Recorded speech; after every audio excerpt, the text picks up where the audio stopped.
Me too. I just want to have fun. Yeah. Girls just want to have fun, man. You know. um, uh, uh, what I was wanting to do was come up with like a cool remember the 3rd of November Oh yeah. when the Roll Up and Sci episode dropped. I know of no reason why we should go live before being ready to actually drop it, though. I don't So know. why not? Is what I was Sure. thinking.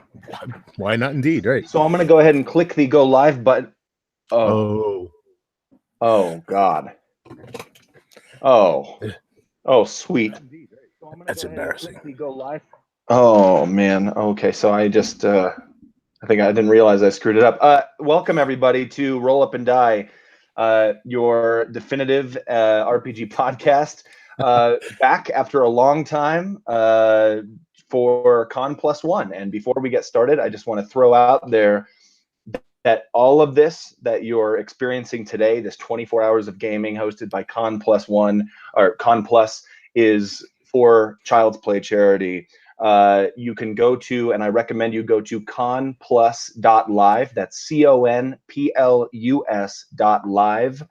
And the donate link is right there. It pops up. They're almost to $2,000 already, which is awesome. So please push it over the edge there. And send a thank you message to Jason and Becky, who have been putting on, and anyone else that you know that has been working behind the scenes to make this such a success as to sincerely be ready to cross the $2,000 threshold. That's really dope. Congratulations, you guys.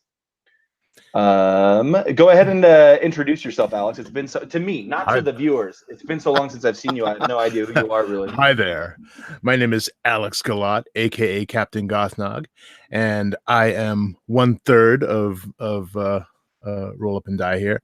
Yep. I'm also a publisher of RPG games and game material, primarily on Drive Thru RPG under the name of Critical Hit Publishing. And I've been a gamer for 35 plus years and nerdy and all that kind of fun stuff. And I live way up in the woods of northern Maine. Oh, in the woods. This is all true. The thing that I learned here, though, I think this is the first time I've ever heard you, Alex, say your own last name. Because you know, I don't know. I'm like, is it Gillot? Is it Gillot?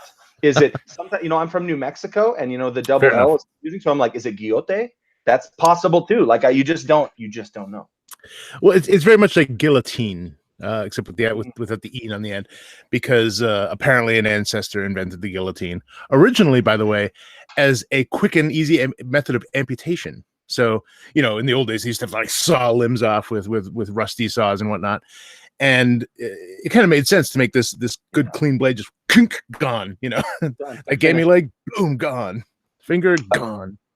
It doesn't surprise me at all that you have an ancestor who invented the guillotine or the guillotine. Yep, that's right. Is it the guillotine? That's kind of the Americanized version of it. I'm sure if you talk to someone from France, they would call it guillotine or something like that. Guillotine.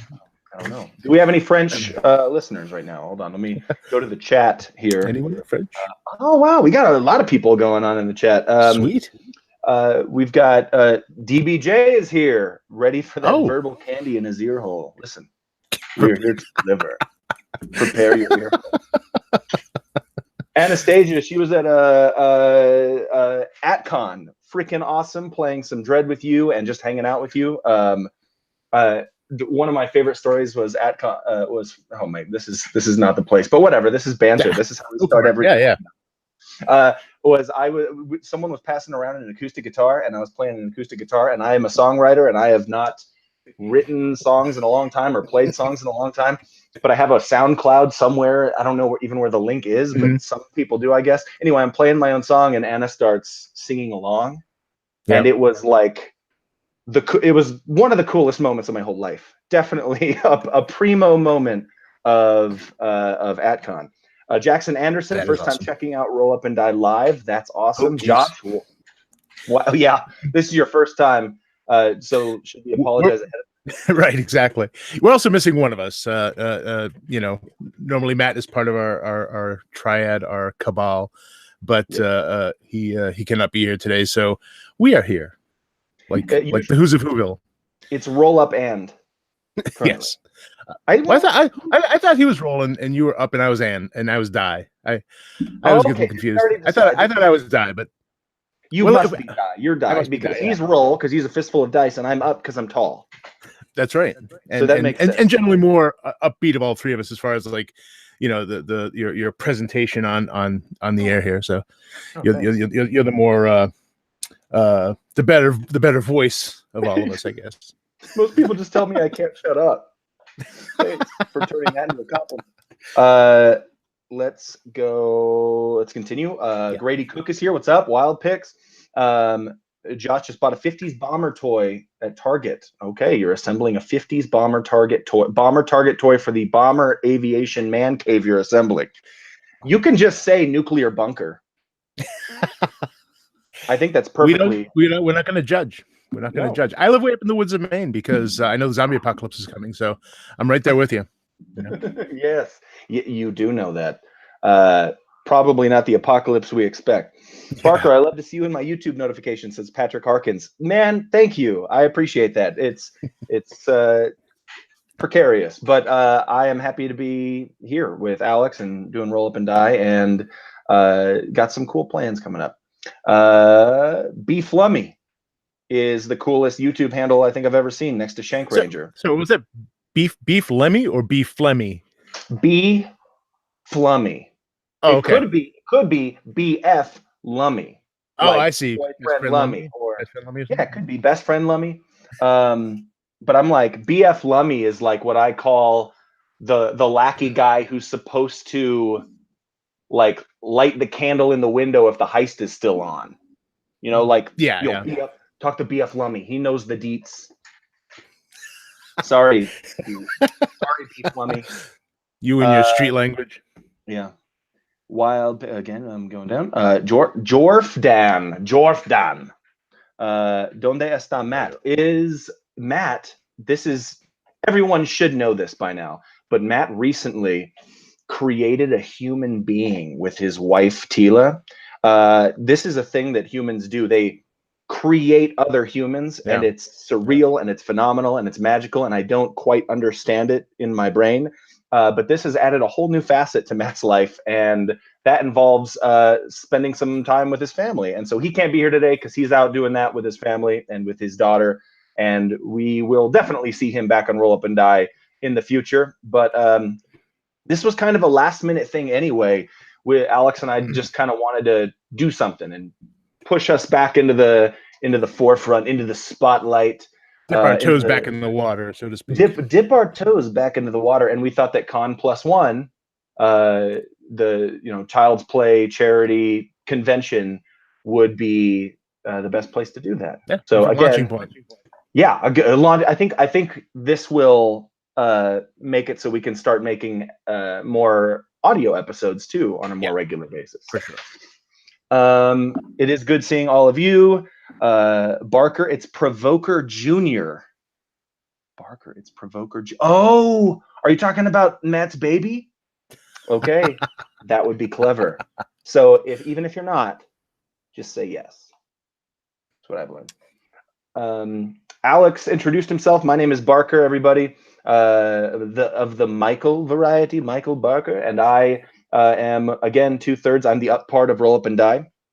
I am 1/4 of Absolute Tabletop at absolutetabletop.com. We release adventure kits, which are modular adventure modules that you can use in your games. We release books filled with roll tables, stuff like that. And we have another one coming up pretty soon for our Black Friday sale. I'm going to maybe if it fits into the conversation, talk about that a little bit.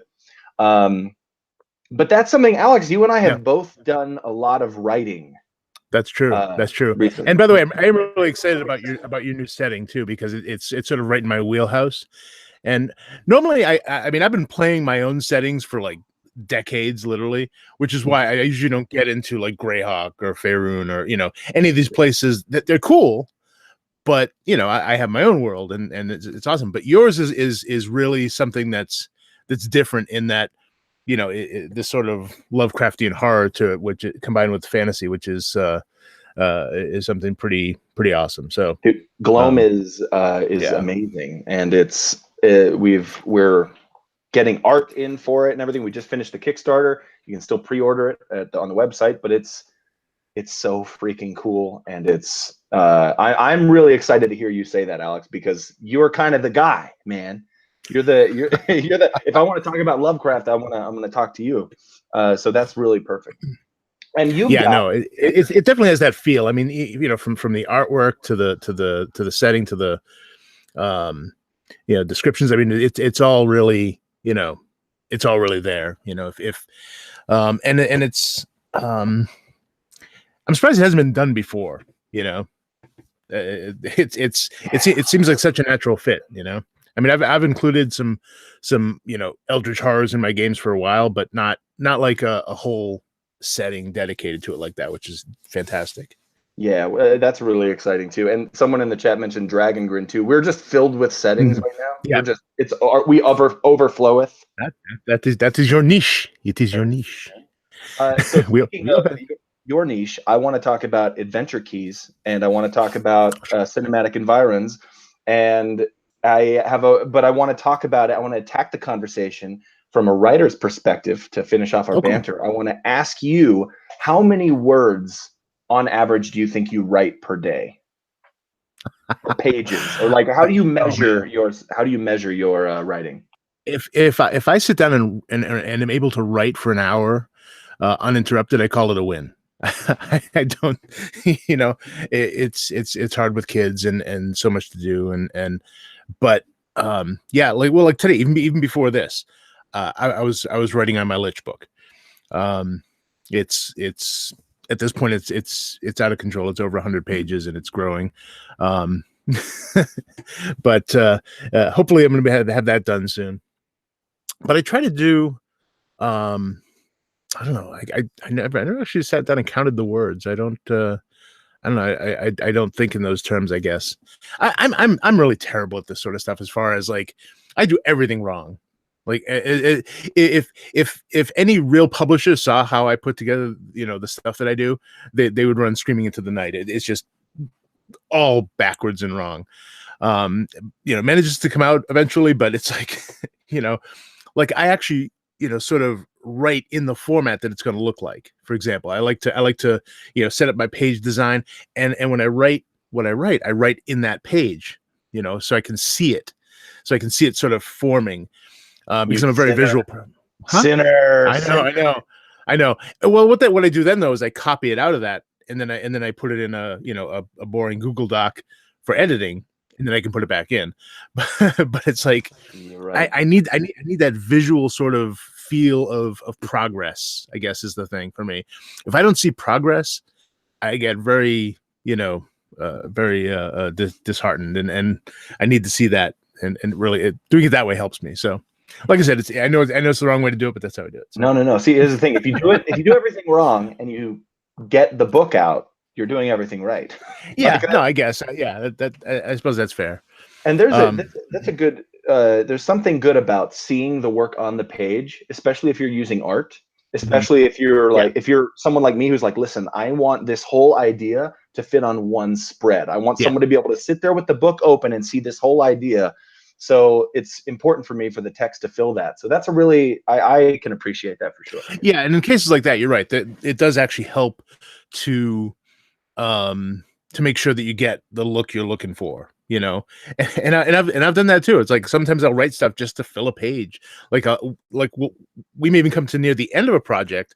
We'll fill stuff in, and there's just like a column or half a page that's just missing something, and I really want to put out there. So it's like, what can we fill it with? All right, I'll do this. Or we'll write a little short story that kind of fits the theme of whatever's there, and so we'll write sort of a filler kind of thing. So that's how the sausage of Roll Up and Die is made, or rather, Critical Publishing rather. But yeah, like you were mentioning, we also do the cinematic environs, which is a big thing, and there'll be a little flavor of that in what we're doing today. But yeah, so how many do we have out now? Is it 8, 9? Crazy number of those. Yeah, Yeah, a bunch. it's getting there. We the most recent one is plains. Plains and grasslands. Yeah. Which again on the surface sounds like it'd be kind of, what it's just grass. What kind of environment is that? But there's a lot more to it than you would really sort of imagine. When you think about weather, when you think about herds of beasts going across it that are sort of this force of nature in and of themselves. And so so that was very different, and enjoying that. I find that a lot of your books, and I know that I'm not supposed to say this because I think that there's even a disclaimer in the books. A lot of your books, like I feel like I want to take on a camping trip. Just because they're so useful in the woods, like I want to know how to start a fire. Like there's actual like diagrams in the books in some places, and it's really awesome. The survival book is clear is obviously over the top in that respect, but it's it might help, but I have to say that not to use it as one, because otherwise so someone will be found dead in the woods with this clutched in their hand, Yeah. Oh man, written in blood. I thought this would help me. I thought this would help me. Someone take with my last breath, soothe Critical Hit Publishing, and Roll Up and Die. Barker especially for bringing it up. That's right. I blame him too. Roll Up and Sci, Alex and Barker return episode. Speaking of Roll Up and Sci, yes, I feel like we should talk about science fiction at some point. Yeah, and I was going to mention it's Sci as in SCI, not Sci. Roll Up and it's them again. Listen, I cause that reaction in some people too, so just whatever. Hey, any reaction's a reaction, so we call it. Reactions are reactions, and react is such reactions. Right. Yeah, so we're doing sci-fi today. Yeah, we are, and you go. You say what you're going to say. Yeah, I mean, often on Roll Up and Die, we do kind of lean heavily into fantasy, particularly Dungeons and Dragons, but yeah, I've been delving more into sci-fi lately. One of our environment books that we've been working on is space, and I've also been setting up a Firefly campaign, so that's again space oriented. And so I thought, when Barker mentioned something about us doing this, I thought, let's do something that we haven't really delved too much into. I know we've done a little bit, but and we may repeat some of the things we've done, but oh well, that's life. Yeah, so sci-fi notes. I brought my first my favorite sci-fi books to show off and just like inspire me while I'm sitting here. I've got Starship Troopers by Heinlein. Oh yeah, yep. That's solid. Slaughterhouse 5, Kurt Vonnegut. I put that firmly in sci-fi. And one of the 3 freaking awesome, I can't remember who publishes these, but it's the Philip K. Dick works. Oh sure, which I'm a big fan of him. I was trying to find like a science fiction book that wasn't like any other, because what I don't want to do in this stream is I don't want to get into the nitty gritty of no, that's science fantasy, or that's more pulp, or science fiction involves chemistry stuff. Like I just don't want to do that, because Ray Bradbury believed, or this might have been Stephen King, said something like along the lines of, and I'm butchering this, so don't even forget I said the name of anyone famous. The ancient Egyptians were writing science fiction when they were engraving hieroglyphs, like because we're talking about gods and devourers and feasting on souls of mankind, and like just like the unknown. People were writing science fiction when they were drawing cave paintings. Oh yeah. None of that has to do with technology or aliens or outer space or laser swords. Yeah. So what makes something truly science fiction? And I think a lot of that is the mystery of it and the discovery of it. Yeah, it's definitely the unknown. I mean, a really strong argument can be made of Lovecraft being science fiction, because all his stuff are alien. They're from other planets. I mean, he mentions Pluto was discovered during his lifetime, and so that became part of his sort of mythology. And all these beings came to Earth, and he didn't talk about spaceships. He didn't talk about that kind of tech, although he had some of that, where they had the Migo taking people's brains and putting them in jars and so forth. But so yeah, his stuff was definitely hard, in the sci-fi realm, and his take on it was, we don't want to learn too much, or we'll run screaming, from it. We'll go mad if we learn too much about the universe. He was definitely of the more, cautionary tale of be careful what you want to find out, the things we're not meant to know, that kind of thing. Yeah, but that's that's the core of not just science fiction, but that's the core of horror. That's the core of adventure. Is I think that if you take a group, if you're playing Dungeons and Dragons, I know we're doing sci-fi, but let's say you're playing Dungeons and Dragons, and you've got a group of 5 players, and they're all playing like level 0 peasants. I've seen people do this before, and I love this idea where you're just like level 0 or level 1, and you're nobodies, and let's start from the bottom. And let's say there's no magic, 0 magic. They've never seen it before, but someone finds the orb that's glowing. They feel like they can hear whispers in it. It's very strange, and maybe it starts driving people mad. Maybe it starts whispering names of locations. Like, oh, maybe we should go there. That mystery, that's science fiction. Yeah. Even if you remove the technology and just make it a scroll, do you find a scroll that says, oh, there's, this does something magical if the right ingredients are combined. That's the unknown. That's the hieroglyphic. That's the thing that, oh man, that's the mystery. What's going on here? Let's discover it. That's the core of sci-fi. Yeah, sci-fi is sort of the fringe of discovery. I kind of think of it as it's at the sort of very edge of the edge of your knowledge, of the knowledge of your culture, the people, or even your own knowledge. Like for me in the D&D world, I would say like the planes are sort of like the sci-fi realms. When you find that gateway to Sigil or to the outer planes, that's to me that's where I see the sci-fi happening in that kind of fantasy setting. Because again, it's going to another world. It's exploring beyond what and like the Feywild, that's like you're talking about. Like we'll just stick with that for a second. Yeah, that is sci-fi until you show too much of it. Right. That's sci-fi until you've spent 4 sessions discovering, learning about this place and killing monsters in it, and then all of a sudden it becomes fantasy, right? Well, sure. I mean, what we're doing right now was sci-fi when I was a kid.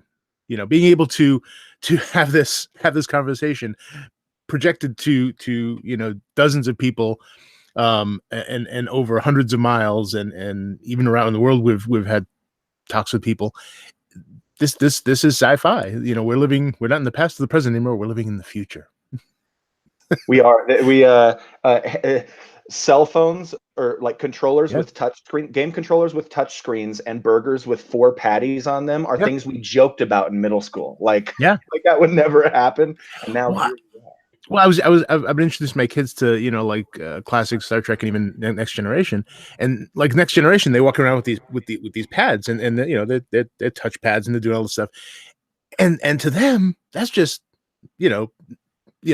tablets. These Federation scientists can't get their screens out of their faces, man. You can't. These friggin' right. But I had to remember that back when that came out, that didn't exist. Touchscreens might have existed, but they weren't like anywhere near the level of distribution they are today. I mean, everyone has a touchscreen of some kind within reach of them in most cases. And so, yeah, I mean, just in what, 20 years or 30 years, the what was science fiction has become just mundane. Is Gene Roddenberry a prophet or is brilliant? Well, I think it's a little bit of both, and it's partly inspiration, because so many engineers and scientists were inspired by Star Trek, and so they saw these things like, I want to make that. How do I do it? And then they took that love and that desire and brought it into their career. and made those things, you know. So it's kind of a self-fulfilling prophecy, I guess you could say. You know, and that's why science fiction, I think, is so amazing, not just because it's fun to sort of imagine the future, but also it can kind of drive the future. It's also why I kind of like to show, you know, if possible, more optimistic views of the future, because we kind of need that right now. You know, we need these more optimistic. I love dystopian, you know, sci-fi, but I also lean into, like, you know, again, the kind of Star Trek view of the universe where humanity has become has improved. Yep. Yes. Sorry. That's your organ. That's your ringtone. It's an unearthly organ that plays. Which was also my adult film star name, but oh, write it down. Oh, that was so good, man. I hope that came through on the stream. Oh, I get the real now. Where were we? Oh no, yeah, I forgot to. We were talking about. Yep, no, I just got lost at. I made a wrong turn at organs. Sorry, man. Okay, well, let me bring up something. Yeah, I think we're going to get into like some ideas that you had, like actual science fiction, like space hazards and right, cold and vacuums and stuff like that, and asteroid belts, and we'll get into that stuff. Sure. But I wanted to ask you a question about the Hunger Games. Okay. Which I think is science fiction-y. Oh, sure, absolutely, yeah. It's, you know, especially in the later, we'll talk about films or books, doesn't really matter. But in the later, alert, by the way, if you haven't seen the films or read the books, we won't do too much. But I guess, what about those movies and those books is science fiction? Because I don't think it's the technology. I don't think it's the cool train that carries Katniss all the way to the Capitol. I don't think it's, you know, the ships. Well, a good science fiction is always sort of, you know, it's used as a backdrop. It's used as a way to talk about things that in a way that people can absorb. And again, that's what Star Trek was always about. Being able to address social issues in a way that was acceptable. You know, Heinlein did some of that too. Now he had his issues as well, but you know, but he tried to address issues that that people could accept in a different way. And you know, sci-fi is kind of a mirror. It's a mirror that we can use to look at ourselves and address, you know, and but like I said, to do it in a way that people can is palatable. You know, I think Suzanne Collins sometimes, I think, is a prophet that got caught up in the industry, in the I don't know, the editors, and the industry is a good word for it. I don't know. That's such a I've used the word prophet twice in this, and that's two more times than I usually do in any state of the day. Yeah. But I'm like, man, this is amazing, and I like how you're talking about it's like a mirror. Yeah, it's like a way to look at ourselves. And nowadays, I guess the closest we have to that is the Orville. If you haven't seen the Orville, it's absolutely brilliant show. It's some of the best sci-fi in there. It's comedy, but it's done in such a way where they still address a lot of these important issues. One cool episode that I'll just take a short tangent on is they end up on this planet that's sort of parallel to Earth in a lot of ways, and they lost contact with this anthropological team that was studying them. And these people wear these badges with two arrows on them, one up arrow, one down arrow, and if they say something you don't like or they piss you off, you can hit the down arrow, and if they do something you like, you can hit the up arrow. And if you get too many down arrows, then you can be arrested and actually put to death. unless you get enough up arrows to kind of countermand it. So it's basically like likes and dislikes in Facebook and all these, you know, social media things where, you know, where your rating is so important to who you are, and they've taken it to this extreme of, you know, you better get some likes or you're gonna die. So when someone's arrested for getting too many dislikes, basically, they basically hire a what do they call it? So someone who helps manage your image, your public image, like a publicist or something like that, kind of thing, or whatever. Yeah, I think that's a good way of publicist. Like a publicist, but basically, and they help you to go on all these TV shows, that these talk shows, to get people to upvote you, on the television. And if you can get enough upvotes, you can you can avoid your execution, avoid being arrested and put to death for too many downvotes. Yeah. That's like it's like an episode of Black Mirror, which is something I find myself saying a lot. But that's this is, if you haven't seen Black Mirror, watch the first 2 episodes. Not the first one, the first 2. Anyway, the whole idea of getting a rating and then not being able to buy a house because you don't have the right rating, not being able to enter your place of work because your rating isn't high enough, things like that. Yeah, all right, I can absolutely get down with Orville as being a cool. So I've seen 2 episodes, and it's hysterical too. It's just insanely funny.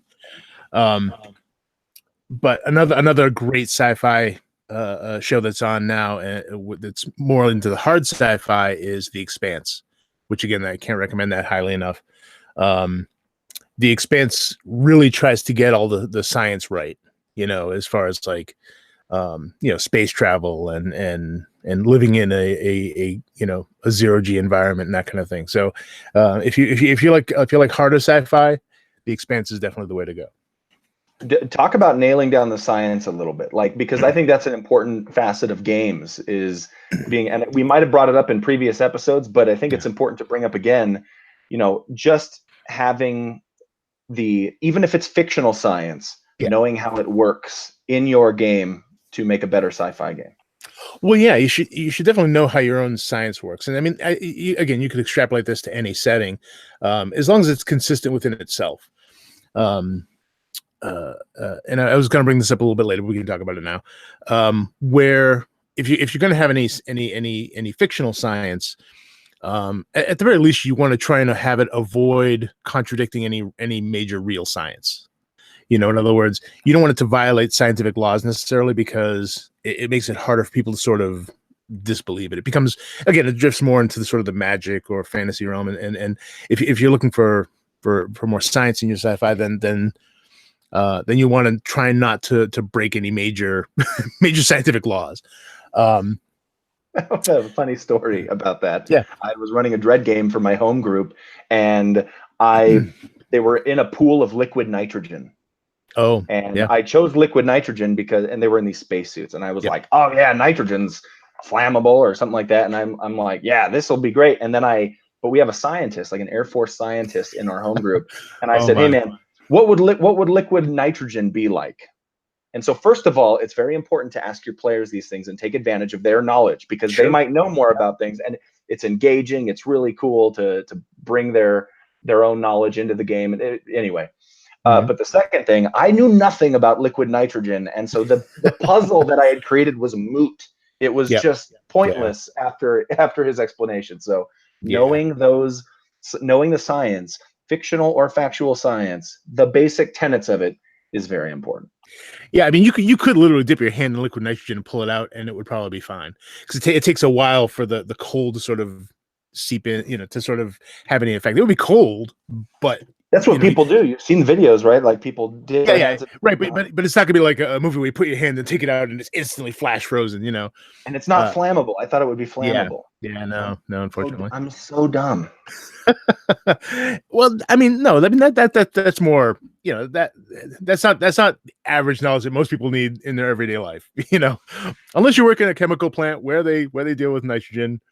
Really don't need to know. It can be dangerous. It can still explode under pressure, and because anything that's cold, that's heat, that's superheated, can expand very fast, which is the definition of an explosion. But yeah, I mean, I guess we can talk about some of the hazards of space flight. Let's talk about space. Yeah, in our science fiction episode.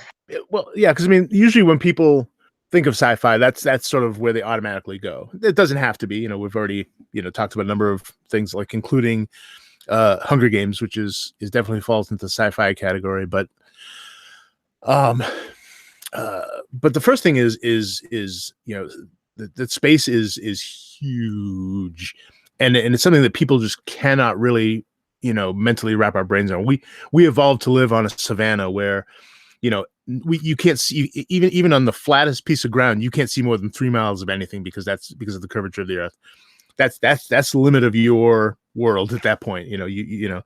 But when you get up into space and you're talking about distances of even light minutes, you're talking just insane distances. The moon is 1 light second away. The sun is 8 point something light minutes. So if the sun blew up now, we wouldn't see it for 8 minutes. Things like that. We should wrap up this episode. If I'm saying. Just in case. Get all our ideas out now. That's right, just in case. But yeah, so I mean, just it's hard to get across that sheer size to your players, because that just adds so much to the setting. The idea of just pure isolation. If you're out in traveling through space, even in the solar system, you're just so far from everywhere. Like if you're halfway between here and Jupiter, you're a long way from everything. Wasn't Voyager 1 sent out in the 70s, and it just like recently over the last few years or something left the solar system? Yeah. Well, and it's actually sort of trying to kind of finding the edge of the solar system, because we don't even know what it is necessarily, because you've got the Oort cloud, you've got we have this huge like corona of energy from the sun that forms almost like this bubble, right? Exactly. It forms like a little bubble around us, and it has sort of a flow to it. Yeah, so I mean, some of the hazards that people don't think about are just like vacuum. Just a pure vacuum is lethal. Cold, the level of cold you talk about, where you can go to planets where the atmosphere where oxygen can be frozen on the surface. It's that cold. Radiation is everywhere.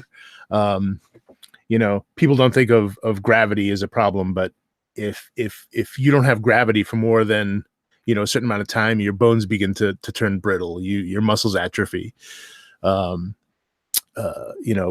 Resources work out all the time. Astronauts have to do these calisthenics and workout routines all the time just because of that exact thing you're talking about. And even that's not enough, because by the time when they come back, they're still like they have to sit down a lot. They have to get accustomed to it. So feel like if you're just sitting on your couch like all the time, you're getting more exercise done than an astronaut. Let's just be very clear. Just by being alive on Earth, you're more fit. You're as fit as an astronaut. Lifting up those chips one after the other, you're astronaut workout. It's whole wheat goldfish, so whatever. But just to run down the list I have here real quick, like resources, isolation, distance, and time. The time it takes to get from one place to another. Even with FTL, it can take a long time.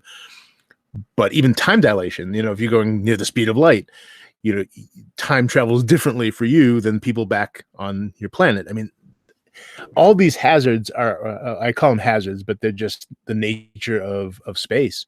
Space is basically one big hazard. Let's just say that. Well, no kidding. Yeah, you think Australia's trying to kill you, man? How about a space station or a colony ship? Right, you're going through. When you go into space, you're the only thing that you have is everything contained within that little metallic bubble of air that you brought with you. Whatever it is, whatever it's shaped like, you get this tiny little bubble of air, that's keeping you alive. And you have to bring your food, your water, your gravity, your entertainment, because isolation. I mean, people go batshit crazy. Look at the guy down in Antarctica who just stabbed someone. It was the first attempted murder on the continent. Dude, that's a Cthulhu game. Well, some guy tried to stab one of his colleagues because the guy spoiled the end of a book. So that he was reading. So sorry. Guy took spoilers seriously. Dude, kidding. Wait, which book? Hold on, I'm gonna find out. I don't know if it said. I suppose that would make a difference. Yeah. I guess the jury might have to decide, well, what book was it? I mean, if it was the right book, I could see that. These Russian engineers. Oh, are you looking it up now? It was this guy's habit of spoiling the endings of books that he was reading in the local library. So wow. it was a habitual thing. It started with guy one probably saying, if you spoil another book, I'm going to stab you in your chest. And the guy was like, oh, okay. Really? Picks up Game of Thrones. Right. Gets stabbed in the chest. Yeah, for the watch. Exactly. But yeah, I mean, but isolation in space, man, is just so much worse because, in an absolute pinch, you could get home from Antarctica. If you just had to get out of there and you say, look, I quit, I gotta go home, I'm done here. They could fly. They wouldn't like it, but they could fly a chopper for you. You could get there. But if you're halfway between, here in the next star system, and it's going to take you another 2 years to get there, you're screwed. Yep. Well, and let's talk about that a little bit because, you're talking isolation. Isolation and madness go hand in hand. Yeah. I'm thinking, you mentioned just the extreme size of space, the unnaturally unfathomable size. I would imagine most hard science fiction takes place traveling. And we see that in Star Trek. We see that in movies like Passengers. This is all about colony ships and people who spend all of their time in that bubble of air. Yep. And you in a moment you think, God, how many stories can you tell in this tiny bubble of air? But clearly there are plenty of horrors, of adventures, of hooks. And well, and you can bring it back to role playing. These are also the kind of things that you really almost have to sort of skip time with, because I'm gonna be running a Firefly game, and even though they can get places within the verse much quicker, I mean, relatively speaking, it can take a couple weeks to get to a moon or travel between stars within the system, that kind of thing. But it's still 2 or 3 weeks travel. And while you might address a little bit of what goes on, you're not going to play out those 3 weeks of travel in most cases. You're going to be from this moon to this planet, and you're going to kind of do sort of a quick montage or a narration or okay, so 3 weeks have passed. Your supplies are holding out, or whatever. Or you're going to interrupt the journey. If something happens, you see a reaver ship, or something goes wrong with the engines and they stop and you're stuck now adrift, and so you do that. But the actual travel time, if you're talking a role playing game, is stuff that you're going to end up skipping a lot. Some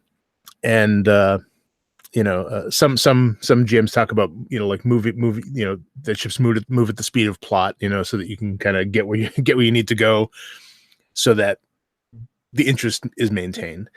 And so there's a lot of downtime, in space sci-fi anyway. Oh, well, I don't know if I'm still on, but if I am, then Barker just dropped off. There you are. Sorry. Okay. Sorry. Listen, when you have so many tabs going, the X is close to the tab. It just really, I should have figured that out. I'm just happy we're still live. That was scary for a second. But you were just talking about travel time and how you got me when you said the ships move as fast as the plot, like at the speed of plot. And I thought of that scene at the end of Return of the King where they go over the map and he talks about how long it actually took to destroy the ring, and everyone's like, whoa, that was a long freaking time. Way more than the time I was just bitching about having to sit through the end of Return of the King. Like that's but and I think that's because there's a lot of scenes in all of the Lord of the Rings movies where you're just watching people walk. Like they're cresting foothills and stuff like that. Yep. And so, yeah, that's just good gaming advice, period, is to know when to screen wipe, Star Wars screen wipe, know when Right, to, sure. passage of time, describe, whatever. And Where, no, I was just gonna go say, ahead. and as much as it's necessary in fantasy or other genres, it's even more necessary in sci-fi, if in space travel. It's just So let's yeah, talk about the two sides of that yeah. coin. You go ahead and talk about, like, if you are skipping over transport time and travel time in your sci-fi game, to me that means that the important parts of the game are your destinations. So Yeah. let's talk about some cool science fiction destinations. Maybe this will Sure. borderline on ideas you can steal, but let's make up or talk about space stations maybe. Sure. Yeah. Space stations are great because, um, there's going to be a lot of those. It takes a lot of energy to get, mass from a planet, from a gravity well to orbit. So space stations are so necessary, in this kind of thing, because, you don't want to be burning fuel having to land on a surface and take off again unless you have some kind of easy way to do that. So, plus in traveling through these voids, having these space stations is critical as well. They can be, refueling stations. They can be just a place for something different. Just being able to get off your ship and interact with other beings. It can be enough. People look at something like at Star Trek, and they see the holodeck, and some people are say how awesome it is, but it's beyond just awesome. It is something like that is absolutely necessary. That kind of VR experience, because you can put on these things and be off your ship essentially. um yeah and but having stations is even better, because you can actually interact with real people in real time, because you can't even interact with people off your ship while you're traveling, because not in real time, because the distance, even at the speed of light, is too much. We can't have a conversation like we're having. Like right now there's a slight delay that we don't notice when we're talking, that has to do with the speed of light. You're a certain distance from I am, and it takes time for that communication to take place, measurable, but too small for us to notice. But if you're anywhere beyond beyond the orbit of the moon, it's going to take you. It can take minutes, hours. They did a really good job of sort of illustrating that in the novelization, or the novel of The Martian, Yep. Where he had to basically send a message and wait 20 minutes for a response. And imagine that's just in our solar system. Imagine like you're in a bigger bubble of air on a space station on a different star system. You might be waiting weeks for a message, or sending a message knowing that they're going to get it weeks later. In there is a plot hook, or many plot hooks. That's so keep that in mind if you're running a sci-fi game. Things should not be instantaneous, depending on the setting, but probably never be instantaneous if you're grounded in actual science. And even the most fantastic sci-fi should still, the more science you can put in it, the better. And I don't mean science as in the nitpicky stuff of, well, technically the speed of light would not allow that. I'm talking about, like, just realizing that there's this cold radiation filled vacuum outside your ship, that any sort of puncture in that means that you're probably going to die. If your bubble pops, you're dead. That's it. That alone, just remembering that, and remembering the level of isolation. Some shows like Star Trek, they have workarounds for communication, like subspace communication they came up with. But in most cases, even if you have fast and light travel, you're still not going to have fast and light communication, which means even our nearest star is like 4 light years away. So a transmission from Proxima Centauri to Earth takes 4 years. And so communication is just not possible. Even if you have a ship that can get there sooner, let's say we come up with a some workaround for that, whether it's warp drive or wormhole or whatever. Communicating is still impossible, unless you build in a workaround. Exactly, like you're saying, that subspace. Subspace, yeah. See, and so you're telling me that what I said earlier about how it would take weeks to receive a message from another star system, that was incorrect. You're telling me that I'm wrong about my. Oh no, you're telling me that I don't know anything about space. No, you're right. No, this is liquid nitrogen gate all over again. It depends on your sci-fi mythology. Like in Star Trek, even subspace has its limitation. It moves at a certain multiplication of the speed of light, and so if you're within the Federation, say, you can communicate with most places pretty quickly. But if you're outside that, even a starship can't communicate with the Federation. They have to wait hours to get a message.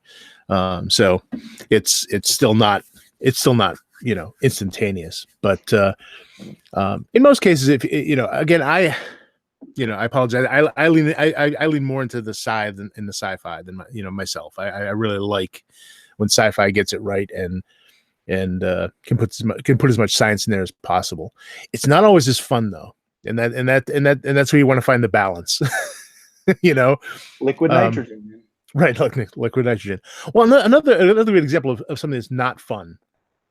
And these are things people often get wrong in science fiction movies or things like this is things like asteroid belts. You think of Star Wars and that big the big worm thing in the Millennium Falcon diving through almost no asteroid belt looks like that. The asteroids are farther apart in most cases than the Earth and the Moon, and they're much smaller. So you could travel through the asteroid belt and not see a single asteroid. Are there any dinosaurs in this dinosaur park here? Right. What's going on? Right. Well, and same thing with the Oort cloud. We have this cloud of basically comets or ice bodies surrounding our solar system. But if you travel through it, you're not going to be traveling, ducking under comets and moving through the stuff. You might, if you're lucky, you might see one, somewhere. Look, about a million miles that way. See that tiny little shiny thing? That's a comet about the size of the moon. That's what I told my niece when we saw a whale in Hawaii. You see that tiny little whale? Right. No, you didn't. Well, you missed the whale. That's right. But but again, that's not any fun at all. It's like we gotta go through the asteroid belt. Let me know when we're through it. Oh, we went through it. Did we? Really? I didn't see it. That's right. It's like the only scene. That's like the only scene from Empire Strikes Back that I don't really like. Because I'm the kind of person who wonders, how did that freaking massive worm creature live in that asteroid? That's right. What did it eat? Why did it not eat? It's definitely not digesting those Minox, right? That's right. So there's something. And why was there air breathable? Why was there pressure in there? Yeah, I know that. See, that doesn't bother me because there's already sound in space, so I'm like, whatever. Yeah. But I don't know why. We all draw our line somewhere. That's right. We all have it. Yeah. No, sound in space. That's not enough for me. I don't care. Right, but that's a good point. That's what you want to find. You want to find that line for your group. You want it as be able to suspend their disbelief to a point where they can accept it and yet still have fun.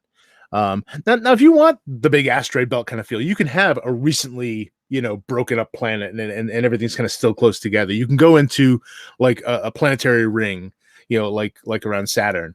Then you're still going to get that kind of feel if you really want. So if you really want that asteroid belt experience, you can find it. You just have to frame it a certain way.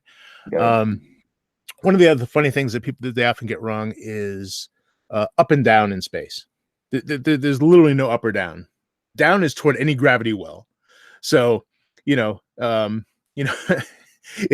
soon as you get far enough away from Earth, down is toward whichever planet is closer. Well, doesn't it depend on mass? Well, yeah, that's true too. Whichever gravitational pull is stronger, I guess you could say. This is where I draw the line. There's a great video on the Vsauce channel where he talks about which way is down, and it's cool because it really gets into all that stuff. So I won't go any more into that, but if anyone's interested, go to Vsauce and look up which way is down. It's an amazing video. And the thing is, it doesn't really take long to get up to speed on some of this stuff. Like, I've been learning more myself as I've been researching for the Firefly game. I want to, there's some things like, okay, well, I want to learn more about gravity and how this works. So I look into that, or, time dilation. I want to look at that, and I don't need to become an expert on it. I don't need to become a physicist, but I can even a Wikipedia little thing on it. If you want to put a black hole, for example, in your sci-fi game, yeah, I want a black hole. Okay, well, let's do a quick search. Look up a video. There's a lot of great little science videos on YouTube where they do a great description of what it is, what it does, what you can expect when you approach a black hole. And then you can kind of mine little stuff from that. It's like, oh, okay, I can take this thing and do that.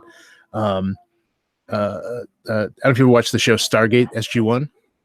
Yes, it's one of my favorite series ever.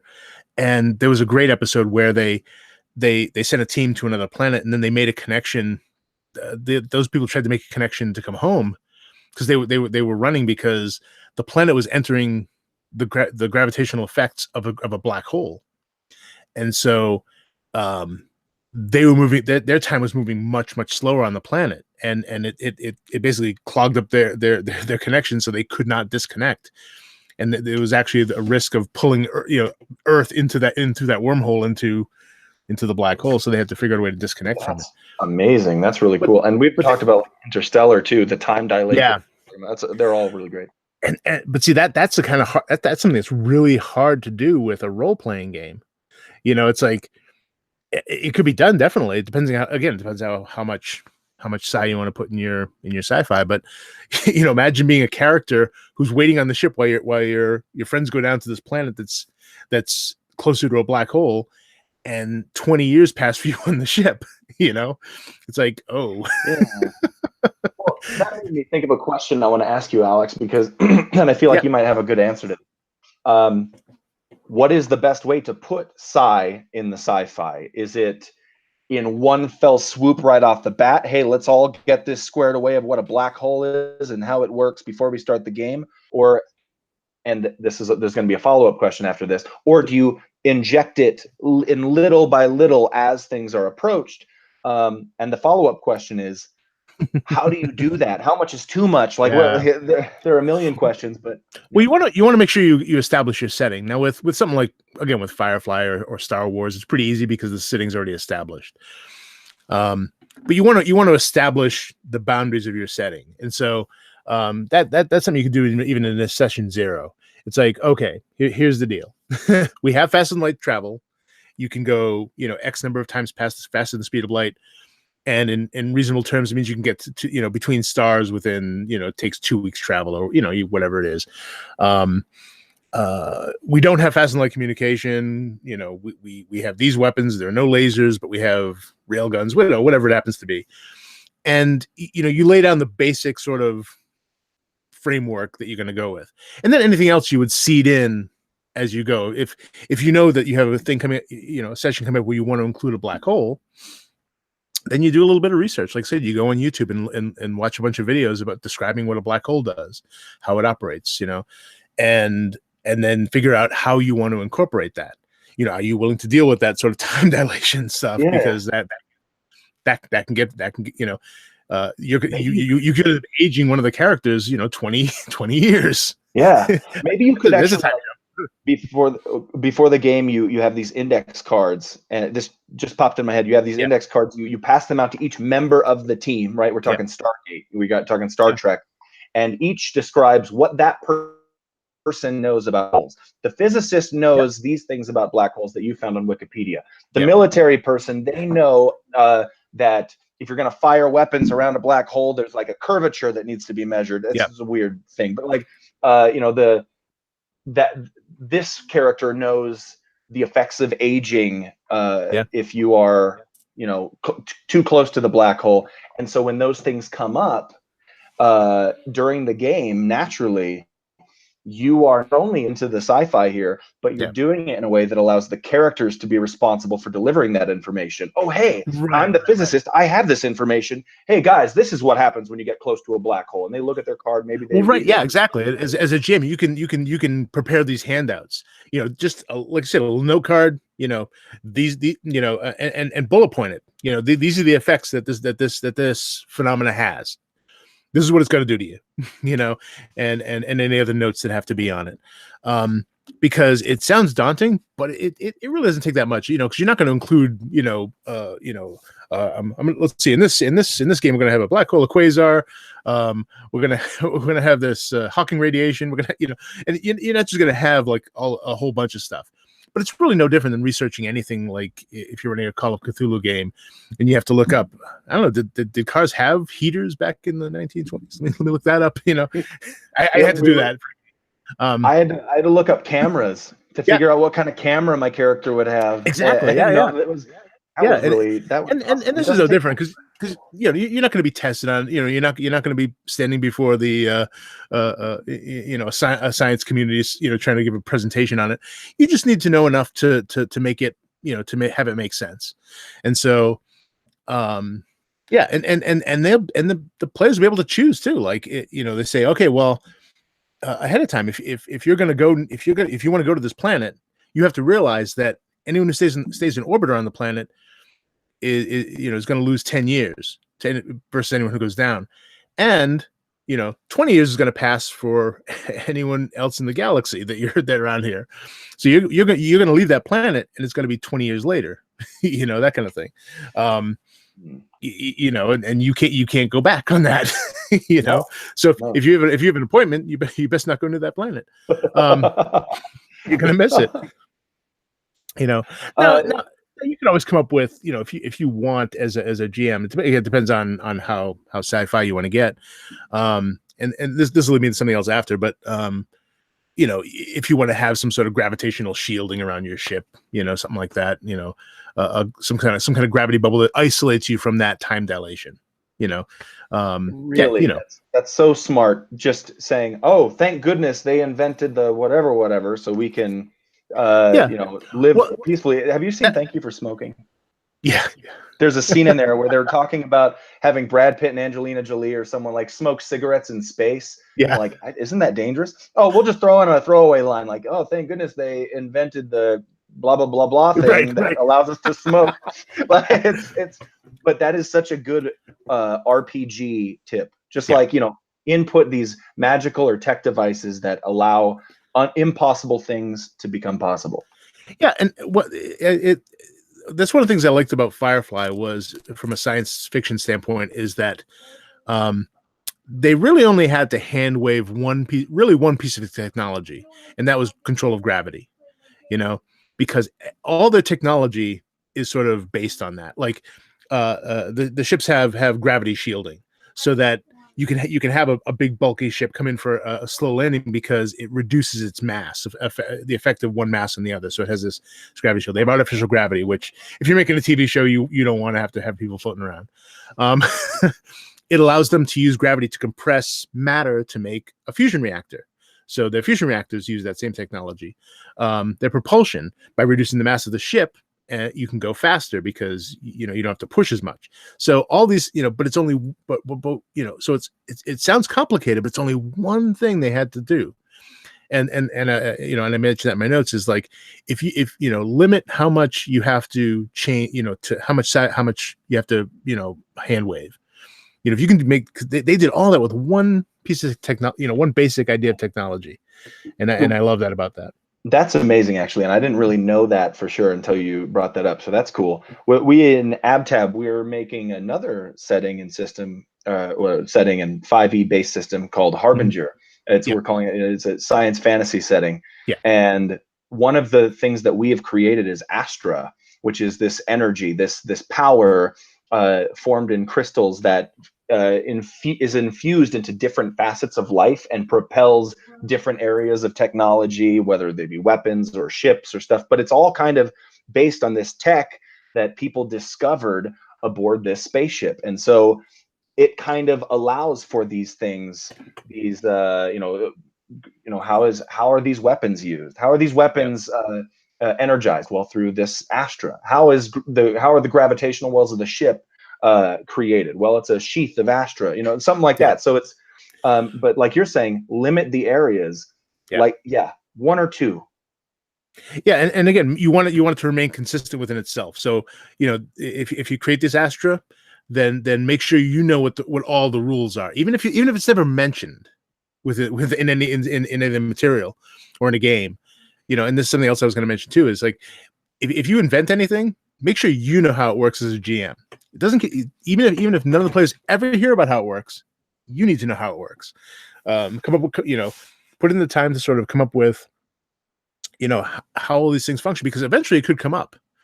Someone says, "Oh, I want to do this." Well, this unfortunately, because how this works, you can't just do that.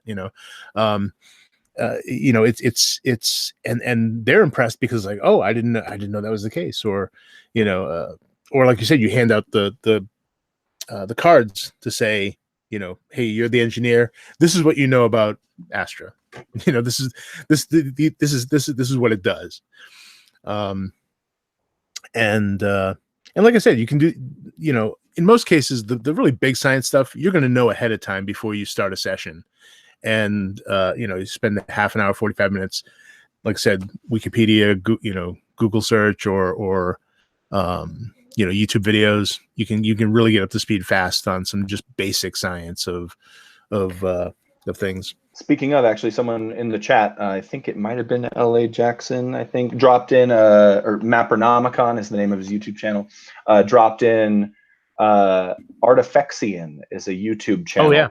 I've looked up Artifexian. And the first thing I see is a video that's not 7 minutes long about how ocean currents work, and I'm like, okay, I'm already in. I haven't even seen the video. I'm in. Like, I minutes out of knowledge. Yep, I had actually talked to him at one point about maybe coming on Roll Up and Die. Actually, when he first started doing his videos, because I loved his, he designs solar systems basically, or teaches you how to design solar systems. And again, it sounds complicated, but this is not something you're gonna have to do that often.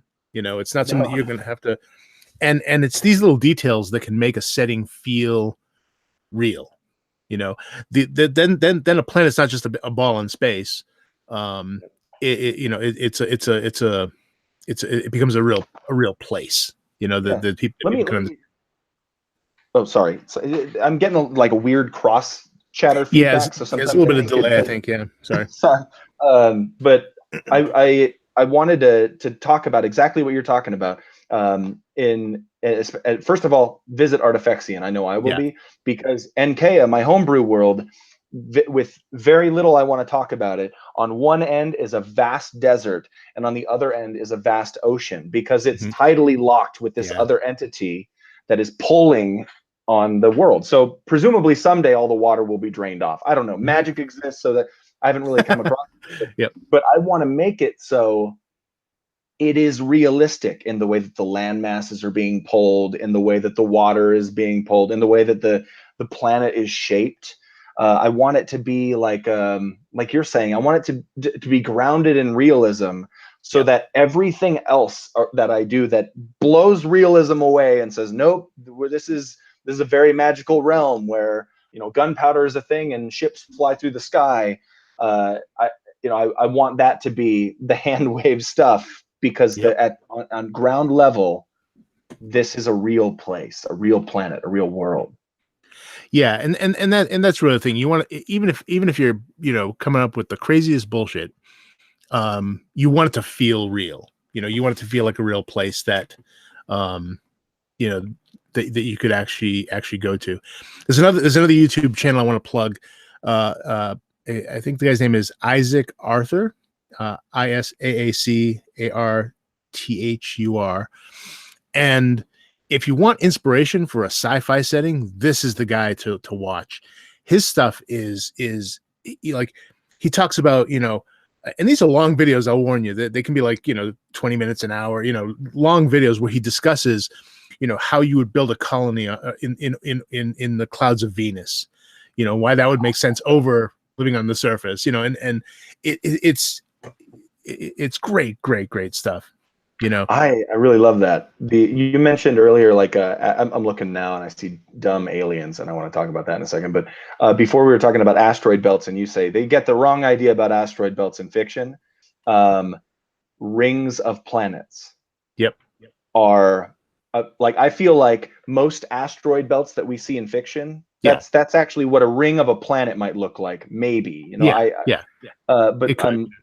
but I'm looking at Isaac Arthur now, and the first thing I see is, a 30-minute video on crazy aliens and a 20-minute video on stupid aliens. And Yeah, it's reminding me, what is a roll up and die science fiction podcast episode without talking about aliens, man? aliens. Yeah, yeah, exactly. And yeah, Isaac Arthur is a great source to go to for even that, because he talks about, like you said, just different kinds of aliens. Um, and the problem you see a lot with sci-fi, and I understand why, but it's the fact that aliens are rarely that alien compared to us. Everyone jokes about the sort of Star Trek thing of, the nose or forehead prosthetic of the week to make an alien. It's like we're just gonna Put some ears on it. whack. There's your prosthetic. You're an alien. Okay. But they're essentially not that much different than us, and I get why they do it. There's a budget thing. There's a relatability thing, and I think we've talked about this on the show before. But if you've got this little blue ooze that's like super intelligent, but it communicates through pheromones, like how you gonna relate to that as a human being? It's gonna be kind of tricky.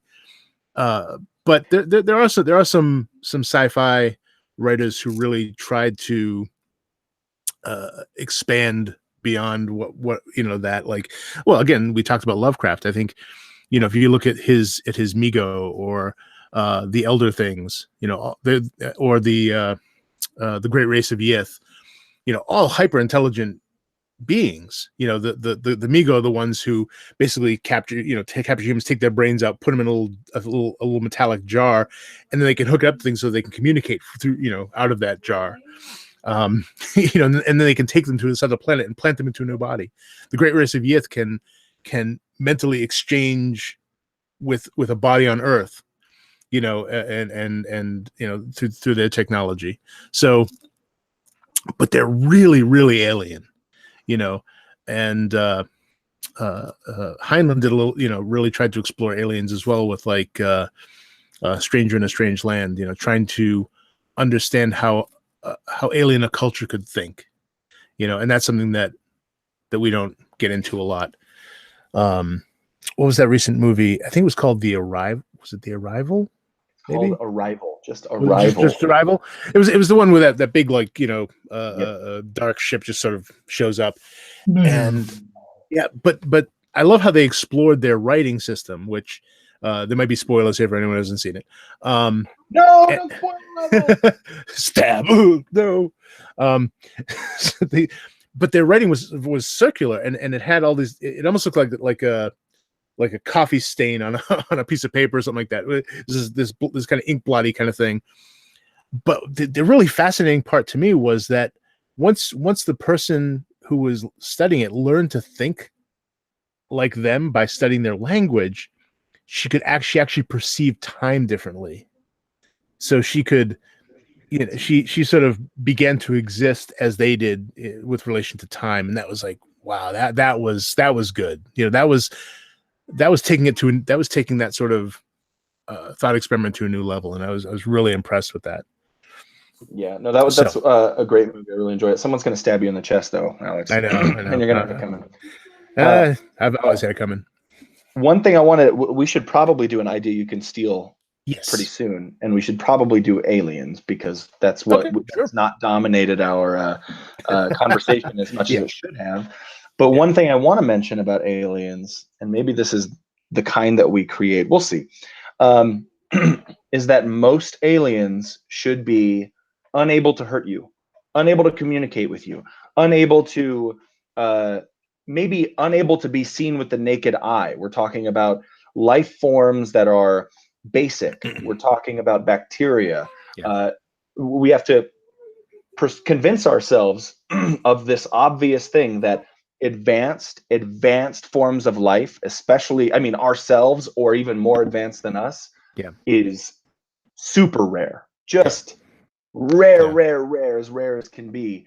And so a lot of the discovery, if you're skipping over your travel time in your sci-fi game because you don't care about what happens on the ship, first of all, I don't think you're thinking about story hooks enough. Basic story hooks that have nothing to do with technology or aliens. But second, you should prepare the players to encounter some barren landscapes, some places where there is nobody else, and where the landscape and the environment, or the environ itself, is the enemy, the antagonist. And aliens should be few and far between. I think that's a cool setting in and of itself. Human beings just going around space, not finding any life more advanced than them, but studying the basic things they find. Oh, sure. Yeah. And really every environment is going to be hostile, because by definition, anything that's alien is incompatible. Like we always think that you could go to a planet with life and you need to be able to eat what you find there. Not necessarily. I mean, they could have entirely different DNA if they use DNA at all. I mean, it could be based on entirely different enzymes, and it's just so. Their blood could be liquid nitrogen. Yeah, or what would it be like to eat something, even if you went, not quite as extraordinary as that, but just based on copper, which they kind of mentioned in Star Trek, where Vulcan blood is the hemoglobin is based on copper, not iron, and so what if there are creatures like that? What would those would we be able to eat those? I mean, what would that be? So, yeah, I mean, these are sort of things again, and this depends on how much you want to sort of think about it. If you want to, have that level of realism, but I think the realism could be a lot more fun. I think, personally, because it's a lot more challenging to come up with ideas. It's a lot more challenging to sort of think about it, and it's also you're going to run into a lot more unexpected. You're not going to run into the same sort of tropes, because in most sci-fi, wherever you go in the universe, you just run into like I said, basically just different shaped people like us with all got ships, all got firearms, and all got personalities. These are the warlike people. These are the peace-like people. Right. Yeah, right. Well, yeah, and it's the same as a fantasy world. This is where you have the Asian type people. This is where you have the African type people. This is where you have the European type people. Star Trek does for people what Star Wars did for planets. Yeah. It's just like, this will be a forest. Right. Be one single biome. Let's make something. Yeah. So you wanted to go alien, right? Yeah, let's go aliens. Well, hold on, let me roll for it. Oh yeah, tradition. Oh, yep, aliens. 11 was aliens, and that's what I rolled. But I think that we should just roll to see who goes first. I'll be 1 through 10. Right. You be 11 through 20. No, I'm 11 through 20 because I'm up, and you are 1 through 10 because you're. I'm dying. No, not today. You're Sci today. 4. Sigh. All right. So I'm gonna since we want to go really alien, I'm gonna have this as an aerial alien, in a gas giant setting. So this is in the upper atmosphere of a gas giant. The gas giants are layered, so there's all these different layers of habitability, and there's one layer that happens to be more or less, reasonably friendly to human life. And so there's a level of oxygen with water vapor, but these aliens they create gases within their bodies, so they float. And so they're naturally buoyant, but because of the density of the air below and the sparsity of the air above, they just sort of naturally stay within this range of this gas giant, within that Goldilocks zone layer. Yeah, that's cool. The one of the things I remember about my childhood is I had a book on space, and it was filled with artistic renditions of what Jupiter might look like in the atmosphere and stuff like that. And that was one of the things when you were looking at extraterrestrial life. possible aliens, it shows like these floating like jellyfish type of creatures Right. Yeah. in the atmosphere, and I'm gonna make them exactly like that, kind of like they're floating. They are like you mentioned, they look very similar to jellyfish, and they have these long tendrils that drape down towards the planet itself.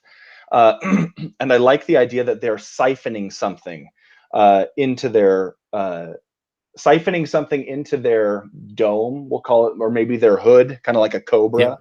Maybe they look like cobras a little bit. They're like they have these that'd be hoods. cool. They don't. Yeah. Maybe they don't have eyes. Maybe they don't have mouths. But So they. similar like a flat stingray kind of thing with all these tendrils coming out from behind it as it floats through. Yeah. Yes, exactly. And the Yeah. tendrils pick something up from below, like rooting it to the earth, and the stars or the radiation, if you want to talk about radiation or something, the hood picks up something entirely different. And that's why these creatures cannot go too far down, because then they'll lose this, and they can't go too far up because they'll lose this. Maybe it's something different about the layer underneath versus the layer above them. Yeah, I like that. So we can say they feed on like methane. There's a heavy like ammonia methane layer below them, and so they sort of drag their tendrils through this to absorb that. And what they're getting from above is this is one of those gas giants that's in really close to its star. And so it orbits in like 3 days, something like that. It's, one of these hot gas giants. And so they have almost like a heat shield on their head, and so they actually absorb the heat from these, and it processes this methane, which gives them their sort of they have the central core sort of almost that it actually generates a kind of energy, let's say, so it's almost like they have an organic reactor, that powers them. I love that, because that's the perfect reason they can't leave their Goldilocks zone. Right. And it also gives them a personality in a way, because they will, like, you ever watch Planet Earth or something like that, and you see they're talking about like deep sea fish and animals. Their whole life is basically conserving energy, waiting for the moment when they can lash out and grab the thing, because they won't have an energy for 3 days after that, and so they spend their whole time just kind of sitting there. Oh, one more cool thing. We could say these things are pretty big, so there could actually be a sort of little ecosystem living on them, almost like a floating island. God, yep, that's it. They're floating islands, island cobras that feed on methane. Oh my gosh, that's such a cool idea. So let's assume that's that for the cobras. The code name Cobra. What lives underneath their hoods in the heat? Like maybe something that benefits from that shelter. Kind of like I'm trying to think of things like coral does that. I don't know what it would be. What would it look like? You could actually have. Actually, I was thinking more like an anemone. And again, they're also buoyant, so they sort of float under this hood, and they also feed it. They also get energy from the star. They're actually not. They're not actually fully plant or animal either. They're a little of both, because they get their energy through this sort of photosynthetic method, and so they don't have spines, but they have these sort of long, they're not really tendrils because they're rigid, but they have these little platters on the end that they reach out from underneath to gather the sunlight and pull it back in. But they stay under the hood because when these things travel around to the dark side of the planet, it gets too cool for them, and so these floating islands, these cobras, sort of radiate heat from underneath. That's because they have to get rid of that heat somehow. And so there's a sort of little what do you call it? A microenvironment, like under the hood. I love that, and I also love that my brain did this plot hook thing, this jump where I'm like, okay, one other thing, and the waste from these things, it sort of rains like under there too. So this is like constant rain of poop, of feces. No, actually, well, I'm trying to think what would be the byproduct of methane and combined with like a carbon. So I mean, it'd probably be almost like a kind of like a carbon rain. So it's kind of like a this kind of dark rain that but it's more in cloud form. So it drifts underneath them. Okay, all right. So hold on. Roll. Okay, so now, Alex, it's my turn. Yeah, sorry. I'm sorry. No, I'm just kidding. No, that's actually perfect because two things. The carbon rain is useful when collected to humans aboard their space station in deep orbit. Mm. The life forms themselves that exist underneath these hooded Cobra aliens are they, because of their direct absorption of sunlight and heat, they have created kind of like a sci-fi vitamin D. Like they're a very, very important vitamin that people in deep space need to ingest to keep themselves from dying or going insane or whatever. Mm-hmm. And so your job as a member of this engineering crew is to harvest both of these things. Yeah. I would, what would you're saying the carbon rain. Yeah. Off the top of your head, what is that used for? That's very, very, very valuable. Like so valuable, it might promote piracy. Life support systems. Oh my God! Of course. You know what it is? It's a perfect CO2 scrubber material. Like because they have to scrub CO2 out of the air, and this stuff just can absorb so much of it in such small amounts that you could have an atmosphere scrubber the size of your fist that would last a year. You know, that kind of thing. It's like really, really efficient at bonding with carbon dioxide. Okay, that's really cool. Well, there's your idea. That's an alien. That's another alien. We were just going to make one alien for an idea people could steal, but instead we made two aliens. It's kind of hard to make anything like that without making at least a little bit of a biome, because you gotta know what they eat and what eats them and that kind of thing. Well, let's finish off the idea by talking about how these hooded cobras are dangerous. First of all, their size, like that, right? Their size is massive. Yeah. So, but their speed would be slow, so I wouldn't really worry about maybe getting hit by them. But speed is relative. They move very, very quickly through. Like if you're standing still and they're coming at you, you're gonna it's gonna hit you kind of like. Well, maybe they aren't. Maybe they aren't dangerous. Maybe they have parasites on them that can attack ships. That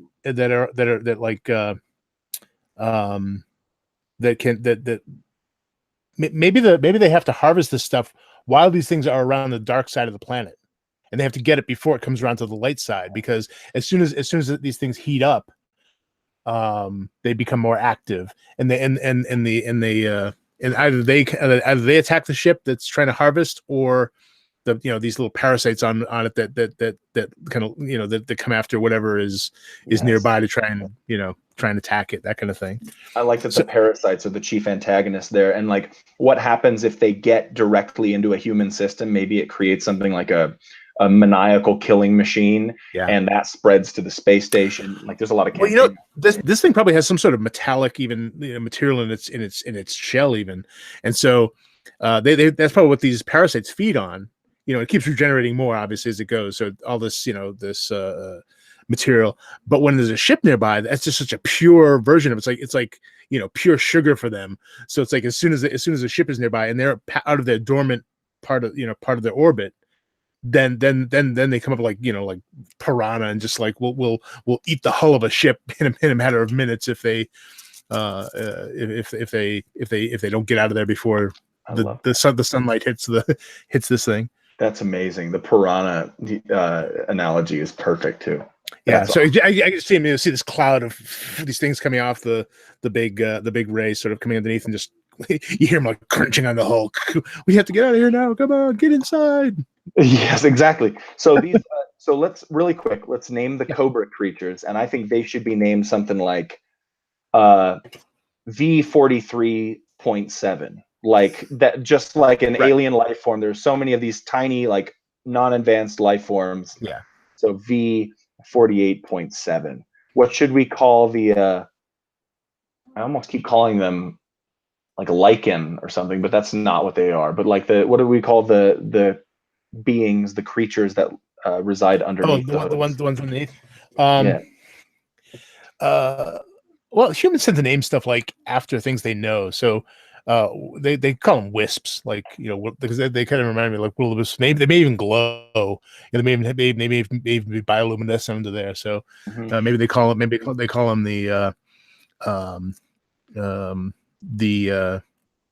let's see, rains down in Africa.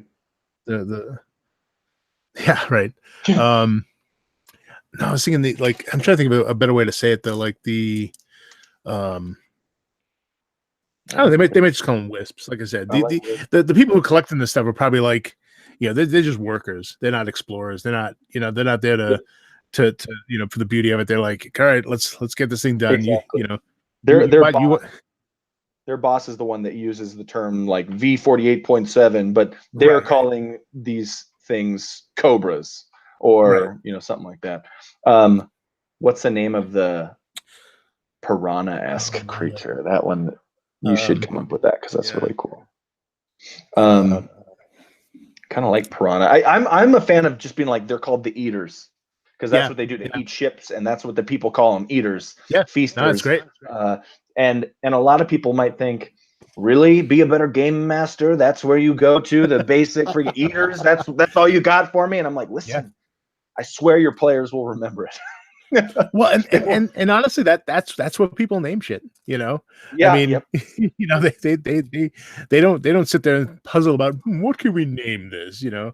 I mean, you could even name them eaters or Ned Starks, things they know, like things the nerdy scientist enjoyed watching during the discovery. That's right. They really got into that a bit in what was it, The Martian, when he talks about like he had to come up with like names for stuff so that he wouldn't have to keep saying the whole long name. Yeah, and that was just brilliant. So that's exactly what they do. They come up with these shorthand names, And when you look at things like quarks, they talk about up, down, strange, charmed. It's like they just scientists are terrible at creating names for stuff. Yeah. Grady in the chat said grind mites would be a cool one. Oh, that's nice. That is nice. And I also love thinking of them as very small, but there are just so many of them that they, like you said, they just shred something almost like it's being deleted from one side to the other. Right. And so, even if a ship managed to get out, they come up and the hull's all pitted and scarred, and part of a fin is missing. And it's like, if you get one, you're done basically, you're screwed. Oh my gosh. Okay. All right, cool. That's really awesome. I'm going to run a Harbinger game with something like that now. I'm going to steal the idea that we created specifically for other people. For other people to steal. Yeah. No, I love that kind of alien, it's just so unique and just that whole environment, because you could really throw all kinds of things that you could have intelligent creatures within that setting. Because one of the things I was thinking about is like when you were talking about the jellyfish originally, I was thinking I started to go about like, well, what if you had it like where they display complex images on their skin, like with this bioluminescent material within their hood or something like that. You could almost there's a lot of Rorschach looking, like symmetrical, like you've seen Spider-Man Homecoming. Yeah. I will not spoil any of the movie, but there's a ship in there that camouflages, in many Avengers movies, the ship that camouflages itself with its surroundings. Yep. And you kind of see like there's somebody who's on the ship, like holding on to the surface of the ship, and you see that person broadcasted en masse over the whole top of the ship. So it's like it's picking up everything around it in this weird symmetrical way. And so even as soon as your ship approaches it, you start seeing your ship reflected in a surreal manner on the creature. Yeah. Okay. Don't just steal this idea, expand on it. Expand on the idea. That's right. And we have 8 minutes left. So Alex, I want to close talking Con Plus One. So if there's anything you want to plug or talk about right now, go ahead. No, I mean, like I said, our stuff is available on for Critical Hit Publishing on Drive-Thru RPG. I also recently published a Call of Cthulhu scenario, my first one. For those of you who are fans of Roll Up and Die, it's the pipeline scenario. It's much more expanded and fleshed out. So go give it a look on. That's also on Drive-Thru. It's still, it's in the top two of the Cthulhu. What do they call them? The community, the community made material. Yeah, so it's doing pretty well there. We have our cinematic environment series, which is still going strong. I'm not sure which one is coming out next because we sort of do whatever tickles our fancy. Right now, for example, I'm doing a little bit of the sci one, the space one. What else? Anything? I have a one I'm almost done with for about liches. Gothnog's Blasphemous Abominations, the Lich. That's going to be coming out hopefully before the end of the year. And I was hoping to get it up before Halloween, but there's just no way. It's already over 100 pages, and I'm still writing. So it's not going to make that deadline. But so that's coming out. Yeah. And I think those are the main ones going on right now. And look for more Roll Up and Die when we as we start to get back into this. Yeah, we're not gone yet. We're not yet. There's no pod fade happening here. The iTunes is how I listen to Roll Up and Die. I do listen to Roll Up and Die because I have to make sure that it sounds reasonable. Right. The Podbean though is you can go to podbean.com and you can find us there. My name is Barker, and Absolute Tabletop has a lot of cool things going for it. Shadows Over Drift Chapel is our most recent adventure kit. Also, A Dead Man's Guide to Dragon Grin. You can pre-order both of those on our website, absolutetabletop.com right now. Coming up is Black Friday, and we're going to be having our usual Black Friday sale, and I am going to be releasing a small book that I wrote called Inspire the Tavern. And basically Nice. What it is, you grab a handful of polyhedral dice, just your basic set, you roll it, and you consult the tables, and you will get a different tavern every time. Everything from the game people are playing to the fight that might break out to the plot hook. The D10 and it means something. The percentile dice means something, and you can combine both and look at the D100 table to find out the occurrence that happens. And everything's a little tied together in that way. It's really fun, and it's pay what you want. So even if what you want is 0. Just freaking get over there, download it. Let me know what you think. Come on, people, don't pay 0. Give this man some money. I'd appreciate it, but listen, honestly, in fact, what I'd rather have is I'd rather you give your money to Con Plus One right now. Go to conplus.live, CONPLUS.live to donate to Child's Play charity right now. They are almost at 2,000. They are under $100 away from hitting 2,000. So please donate. And if you're catching this video late, go to Child's Play. Yeah. What's that? Still donate. Yeah, still donate. I don't know if you'll be able to do it at conplus.live. So go to Child's Play charity. You can find their website via Google or any other way and donate directly to them because it's a really great cause. It's there are kids who don't have the things and the abilities and the choices that we have to make for ourselves, and that can make us a little bit privileged without us even realizing it. And it's important for us to realize that when we see it, and to donate our money and our action into helping those kids with terminal illnesses who just want to play freaking Nintendo is the most basic way I can describe Child's Play charity. It does so many more things than that. Please, please, please go donate. And thank you to Becky Rose and Jason who have put this whole show together and have been probably awake for too long and are starting to see shadow cats everywhere. That's it. They're hallucinating. Yeah. Thank you everybody for joining us. We will follow us on Facebook at Roll Up and Die, the Facebook page, because when we start screaming from the mountaintops about new audio episodes of our podcast, you will hear it there first. Yep. Anything else, Alex? I think that's it. we're not really political. I'll throw this out. Vote. Yeah. Vote. Vote. We should remember when you see it, your money and your actions. Just act. If you wake up in the morning and you see something you don't like about the world, change it. That's people are all that ever have. So right. Anyway, yes, thank you. Donate to Con Plus One. Donate to Child's Play charity. Follow us on Roll Up and Die. And Godspeed. Blah. Oh no, we needed a new tagline. New tagline. That's coming with the We're working on that. Put suggestions on our page. Yeah, we'll workshop it a little bit. Thank you, everybody, for joining us, and see you later.